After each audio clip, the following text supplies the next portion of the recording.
Hello, my name is Barry. I'd like to welcome you to another podcast of Christianity Explained. Today, first I want to do a little house cleaning before I get into today's topic of overcoming the critical spirit or critical mindset. If you don't know, I have a blog site called Christianity Explained, and below below you should see the address to the site, and I'll put a link to it in the description of the video and an audio podcast. Now let's get to uh, today's topic. All right. What do I mean? Well, first, let's define the topic because that always helps. And it might surprise you that someone who has a critical spirit isn't necessarily someone who's just negative. That's a pessimist. A critical a person with a critical spirit, is someone who they do more than just see the flaws in things. They are very destructive in the thing they think. That they'll look at a move into a rough area and say, "Oh, this it's crime ridden. It's gonna be this. You're gonna have to do this." That they always see that, and for some reason, it gets problems and the danger, whatever, gets magnified. And for some reason, they are the type who never are able to help anybody with it. Really. I think we all know the type. But here's the thing. I caution you. Don't just look at the guy around you and say, yeah, that so-and-so person is critical. He never... Gotta look at ourselves, because the fact is, we all can do that. And I've had to guard myself with how I communicate because, yes, I have a role as an encourager. That's the whole point of podcasts like this, is to encourage people and to challenge. But at the same time, I have to be careful that I'm not dwelling on the problem and whipping, because I can do that. And I've done that in the past. And or dwell on my own problem and always see the negative outcomes and nothing positive. It doesn't work well. Now, how is this a little different than somebody who has a judgmental spirit? It's kind of like a shade of colors. The critical person I just described, the judgmental, looks at a person and says, "You failed to meet my standards, so you are deserving of this. You are deserving of that punishment. You are deserving of whatever." You can be Mr. Critical and not necessarily be judging, but in reality, you are. There is some subtle difference, and it might as well seem the same, but there is a difference. Uh, Now, I'm not going to go on and say and keep detail. We all do. In fact, I am going to give you this piece of insight on the critical spirit. Do you know that it influences how we see the world around us, as I already said? And I'll give you a great illustration. Some years ago, I lived in downtown Phoenix. Phoenix, Arizona is, especially in that area, where I was living for a few years, is a very rough area. In fact, I had a pizza delivery place that didn't want to deliver to where I was living, even though I was just a block away from their line of demarcation. And I thought, that's strange. if you go a little north of where I live, you're in a more worse area than I am. But here's the thing. I didn't view the area as bad. I was aware of the problems, yes, but I had a hope-filled view. I had a view that says, okay, yeah, this is a rough area. I'm not going to be stupid. I'm not going to go walk up the street into an area I know happens to be very dangerous because I have been warned clearly, and not all of them were white. Some were black, said the same thing, and they told me that. And guess what? I was smart about where I walked. But I didn't say, okay, no. You see the reality, but you don't dwell on the negative thing. Yeah. And I did fine. I didn't need to walk around with 2 guns or anything in downtown Phoenix. No, but I walked smart. That's kind of what it is. And it fits perfectly with what Jesus had said years before to a disciple. Only he was talking about the things we hear and how we hear. And that's what I did. I took heed to what I hear and how I received the information I was given. I didn't blindly just say, oh yeah, this, so I gotta, ugh. Otherwise I would have lived in fear the whole time and anxiety. But I also didn't ignore the reality. At the time, I was working at a sheltered work program. The only reason I was there because I was trying to build a job history. And I'll tell you the reality.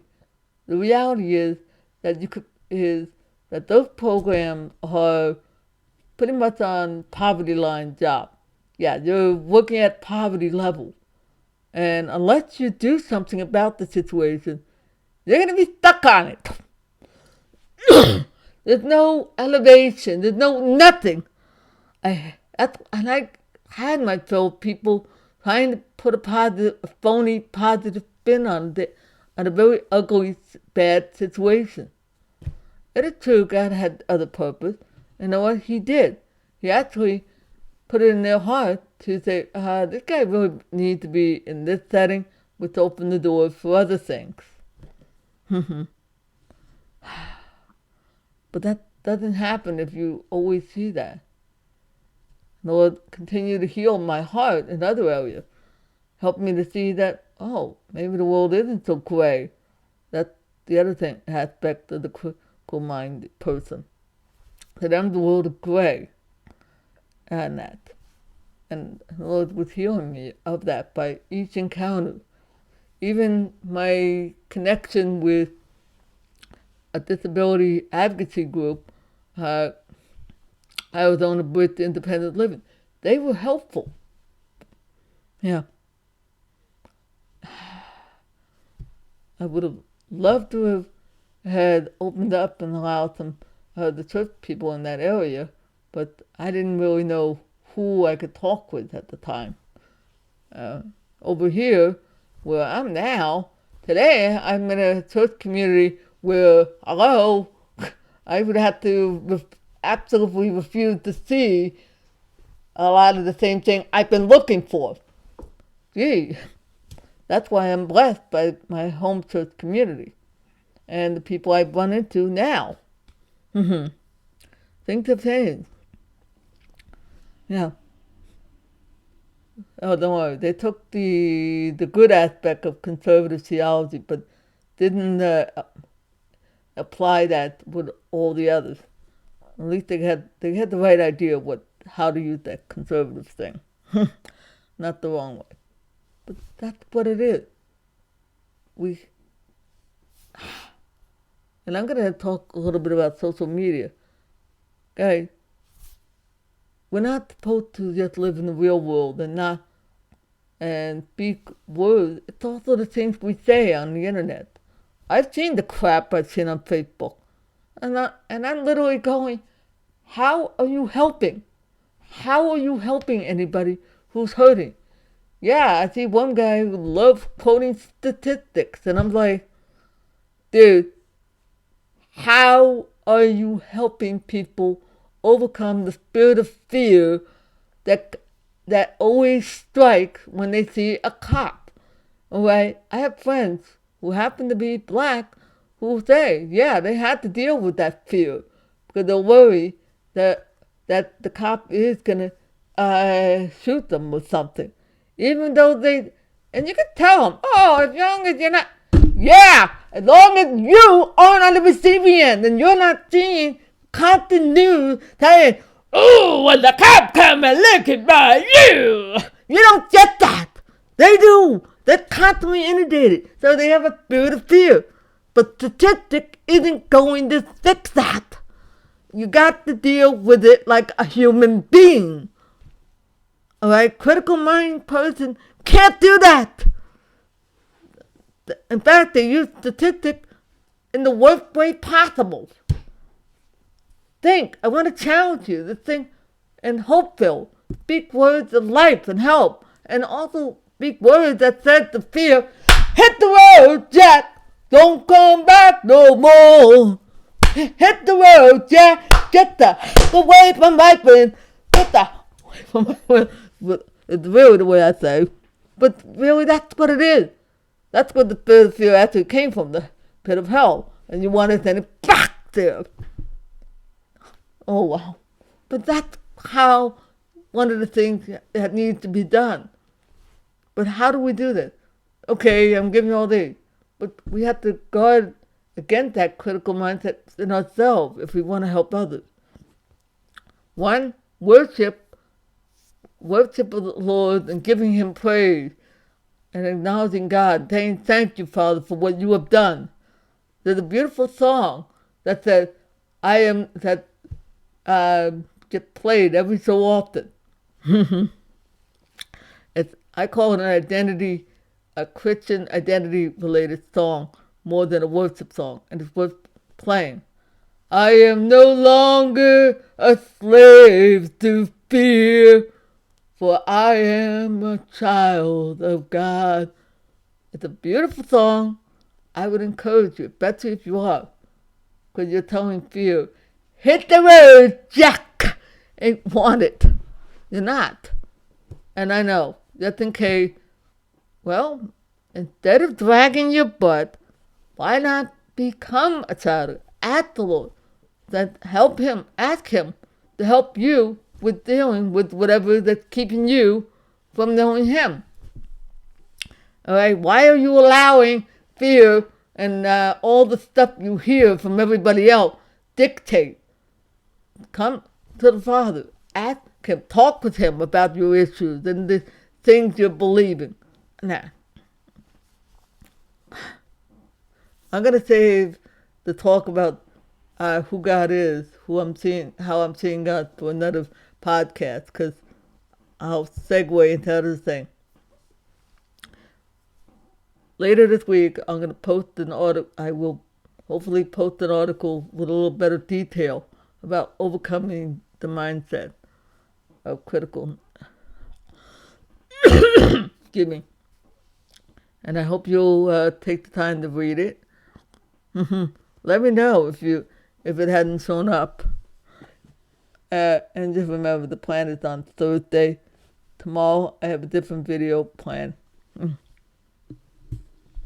Tomorrow, that is on Wednesday. All right. I talked long enough, I think. I want to thank you for your time. Hope you have a blessed day. See you when I see you.